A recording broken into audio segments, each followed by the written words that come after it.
नमस्कार। क्या हो अगर हमारे देश में या किसी भी देश के अंदर कोई बाहरी शक्ति रह रही हो और हमारे देश के लोगों को उपनिवेश बनाने की ओर काम कर रही हो, मतलब कि काफ़ी सारे स्टेट को जीत चुकी हो और पूरे भारत को हिमालय से लगाकर कन्याकुमारी तक हर एक स्टेट को, हर एक रियासत को गुलाम बनाने की ओर बढ़ रही हो, और फिर अचानक से उस देश में जो उपनिवेश बनने जा रहा हो क्रांति कर दे।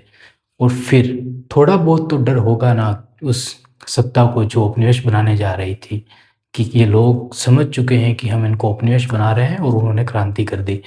लेकिन फिर एक चीज़ और निकल के आती है कि क्रांति करने वाले में शिक्षित लोगों की जो मौजूदगी थी वो काफ़ी कम हो, राजाओं की मौजूदगी काफ़ी कम हो और वकीलों की मौजूदगी भी काफ़ी कम हो। सिर्फ विरोध करने में और क्रांति करने में जो लोग थे वो किसान वर्ग हों, सैनिक वर्ग हो, फिर क्या हो कि आधा देश जो अंग्रेज़ों के साथ था क्रांति में, आधा देश अंग्रेज़ों के खिलाफ था क्रांति में। अगर ऐसी चीज़ें बनी तो कहीं न कहीं उस जो राष्ट्र उपनिवेश बनाने जा रहा था, उस राष्ट्र के हाथ में 2 तरीके से पावर आ जाती है। एक तो वो उन राजाओं के साथ मिलकर उस देश को बर्बाद करने की ओर बढ़ जाता है, या फिर वो अपने ही देश के लोगों को, अपने ही देश के व्यापारी को पूरे भारत के अंदर उतारना चाहता है या उतार देता है।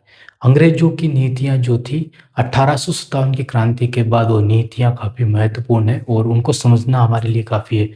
क्योंकि 1857 तक हमारे देश के अंदर कंपनी का शासन था, कंपनी का एकाधिकार रहता था हमारे देश में। लेकिन 1858 से लगाकर 1947 तक जो शासन हमारे देश में चलाया गया वो सीधे क्राउन के द्वारा चलाया गया, सीधे ब्रिटेन के द्वारा चलाया गया।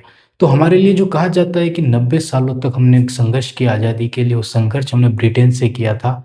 यहाँ पे 1858 के बाद कंपनी का अधिकार का जो एकाधिकार था वो समाप्त कर दिया गया। हम चर्चा करते हैं आज की हमारी क्लास में 1858 के बाद की जो उद्घोषणा जो कंपनी क्राउन के द्वारा सीधी कर दी गई, विक्टोरिया के द्वारा सीधी की गई थी, और इसमें रियासतों को मीठा जहर दिया गया था। अंग्रेजों को पता था कि किसी भी रियासत को नहीं हड़पा जाएगा। मतलब जो घोषणा की गई थी उसमें ये अनाउंसमेंट किया गया था कि किसी भी रियासत को भारत में अब हड़पा नहीं जाएगा। ये अंग्रेजों की दोहरी नीति जो भारत के अंदर लागू की जा रही थी, समझना इसको। 1857 में सिंधिया, पटियाला और हैदराबाद जैसी रियासतें जो थी, उन रियासतों ने अंग्रेजों का साथ दिया था, और उसी के कारण यहाँ पे अधीनस्थ संघ की नीति हमारे देश में लागू हो गई। 1858 की ये जो एक्ट आया था, इसके बाद से अधीनस्थ संघ की नीति हमारे देश में लागू हो गई थी, और इसी को हम कहते हैं रियासतों को मीठा जहर देना। इन राजाओं को ब्रेक वाटर्स की तरह इस्तेमाल करने का फैसला किया गया था। मतलब कि अंग्रेज चाहते थे कि जो राजा हमारे साथ थे उनको हमारे साथ ही मिला के शामिल कर लिया जाए। अधीनस्थ क्या होता है, किसी राजा को अपने अधीन करके उसको कह दिया जाए कि आपकी जो आपकी आर्मी है वो हमारी है, आपको हमें बस सिर्फ पैसे देने हैं, हम आपकी रक्षा करेंगे। इस तरह की चीज़ें लागू होना शुरू हो गई। फैक्ट को समझिए, प्रशासनिक रूप से ढांचा बदल गया, कंपनी से ब्रिटेन का खजाना, मतलब पहले जो कंपनी के हाथ में जो पावर थी, अब ब्रिटेन के हाथ में पावर आ गई, तो सीधा जो पैसा जा वो ब्रिटेन की सरकार के पास जा रहा था। अनु उत्तरदायी शासन 1858 के बाद हमने जो सवाल उठाया था आपको कि अ, अगर किसी राष्ट्र में क्रांति होती है, किसी सत्ता के खिलाफ होती है, तो वो सत्ता डरने लगती है या उस सत्ता का अंत हो जाता है। भारत के अंदर इसका उल्टा हो गया। होना तो ये चाहिए था कि 1858 की यदि महत्वपूर्ण क्रांति हुई तो उस क्रांति के बाद जो ब्रिटेन की सत्ता थी, चाहे भले ही देश नहीं छोड़ा हो, लेकिन एक उत्तरदायी सरकार तो भारत में बननी चाहिए थी। लेकिन बनी कौन सी सरकार? अनु उत्तरदायी सरकार। मतलब कि कोई जिम्मेदारी सरकार की नहीं है। कैसे होगा ये समझना। भारत सचिव लंदन के प्रति जिम्मेदार था। एक काउंसलिंग बनाई गई, परिषद बनाई गई भारत सचिव को लेकर, 15 सदस्यीय, वो लंदन में बनाई गई, और उसमें जो व्यक्ति था वो ब्रिटिश था, और वो ब्रिटेन की सरकार के प्रति, क्राउन के प्रति उत्तरदायी था, भारत के प्रति उत्तरदायी नहीं था। और यही शोषण का चित्र जो हमारे सामने देखने को मिलता है। भारत परिषद के नाम से एक परिषद बनाई गई, एक काउंसलिंग बनाई गई, और उसमें ब्रिटेन के प्रति वो जवाबदेही है, हमारे भारत के प्रति वो जवाबदेही नहीं है। तो इस शोषण का दूसरा तरीका हमारे सामने आया। अब हम चर्चा करते हैं 1909 से लगाकर 1919 से एक्ट की। फूट डालो और राज करो की नीति हमारे देश के अंदर यहीं से निकल के आई थी। इसको समझना आप। मार्ले और मिंटो। जो मार्ले है ये भारत सचिव है, जो मिंटो है ये वायसराय है। जो पहले लिखा गया वो पद बड़ा है, जो बाद में लिखा गया वो भारत में एक पद है। लोकतंत्र का कत्ल किया गया इन लोगों के द्वारा, सांप्रदायिकता का बीज इन लोगों के द्वारा बो दिया गया।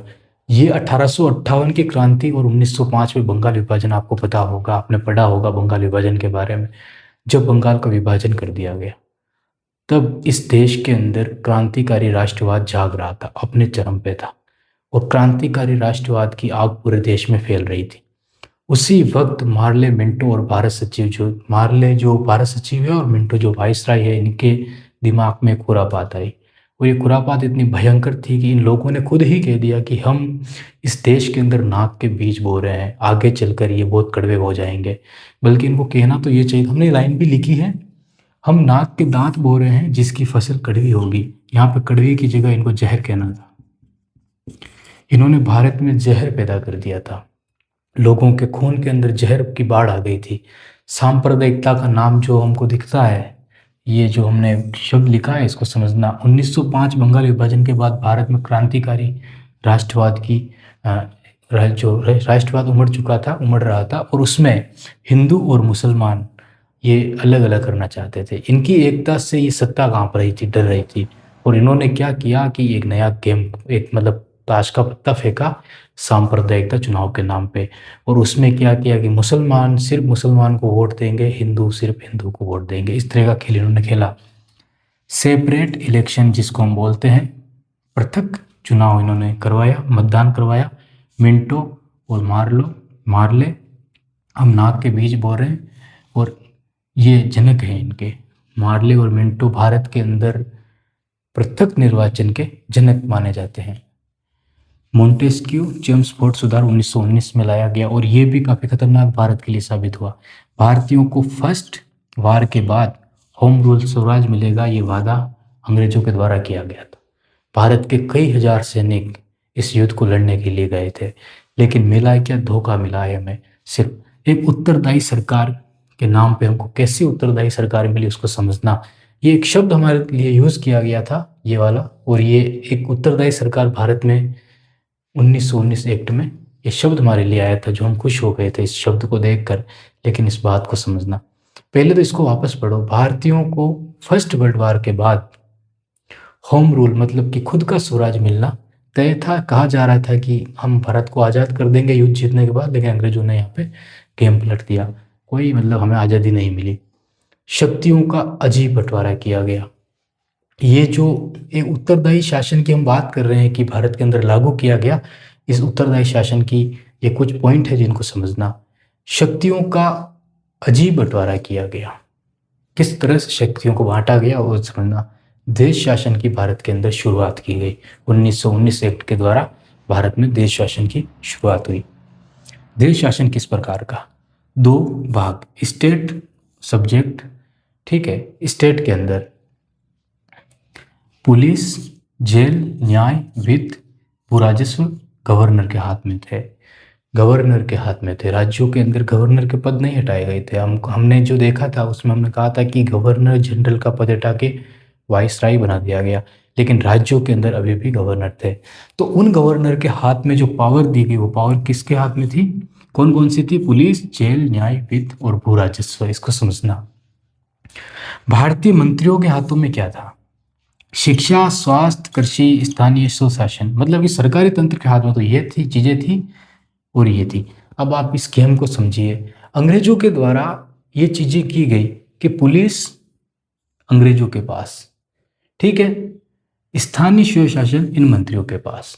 यहाँ पे कोई गड़बड़ होती है तो पुलिस इनके पास है, कृषि भारतीय मंत्रियों के पास, लेकिन न्याय, भूराजस्व, वित्त ये किसके पास, अंग्रेजों के पास।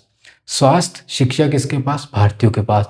लेकिन पैसा, वित्त यानी पैसा, न्याय, भू राजस्व, जेल, ये सारी चीज़ें किसके पास, अंग्रेजों के पास। मतलब कि इन लोगों के हाथों में नैतिक आधार तो दिया गया, लोगों को जिम्मेदारी इन लोगों के हाथों में दे दी, भारतीयों के हाथों में दे दी, लेकिन पैसा नहीं था इनके पास जो इन चीज़ों को बेहतर तरीके से लागू कर सके। और इन्होंने अपने हाथ में पावर रख ली, पूरी पावर इनके हाथ में है, लेकिन जिम्मेदारी इनके पास कुछ भी नहीं है। एक देश को चलाने के लिए क्या मतलब ज़रूरी क्या होता है एक देश को चलाने के लिए? उस देश की शिक्षा, उस देश का स्वास्थ्य, उस देश की कृषि व्यवस्था, प्राथमिक सेक्टर और उसका स्थानीय सुशासन कैसा है। तो सारी ज़िम्मेदारी तो भारतीयों को दी गई, लेकिन उस पावर को अपने हाथों में रखा गया और अपने हिसाब से चलाया जाने लगा। ये होता है देश शासन की भारत के अंदर शुरुआत करना। मंत्रियों के पास ज़िम्मेदारी थी पर पावर नहीं, गवर्नर के पास शक्ति थी पर कोई ज़िम्मेदारी नहीं। केंद्र सरकार के बाद बदलाव और दो सदनों का जन्म। आज जो हमारे देश में लोकसभा और राज्यसभा दो सदन है हमारे देश के अंदर, वो दो सदनों की नींव भी यहीं पे पड़ी। आज हमारी लोकसभा और राज्यसभा का ढांचा इसी 1919 के एक्ट में आया। पहली बार द्विसदनीय व्यवस्था और प्रत्यक्ष निर्वाचन डायरेक्ट इलेक्शन की शुरुआत की गई और पहली बार जो चुनाव हुए थे उसमें मात्र 10% लोगों ने वोट डाला था पूरे भारत के। जो टैक्स दे रहे थे वो लोग, जिनके पास संपत्ति थी वो लोग, जो शिक्षित थे वो लोग, इन लोगों ने सिर्फ वोट डाला था भारत के लिए, मतलब कि भारत के पहले निर्वाचन चुनाव के अंदर। तो यहाँ पे दिया कि वोट डालने का अधिकार दिया गया, संपत्ति वालों ने, टैक्स वालों ने, शिक्षा के आधार पर पूरे देश के सिर्फ 10% लोगों ने वोट डाला और सरकार को चुना था। तो ये थी हमारी तीसरी क्लास, जिसको हमने काफ़ी डिटेल में आपके सामने रखा है। हमारी चौथी क्लास में इसको और विश्लेषण करेंगे और काफ़ी बेहतर तरीके से आपके सामने रखेंगे। बहुत बहुत धन्यवाद आपका।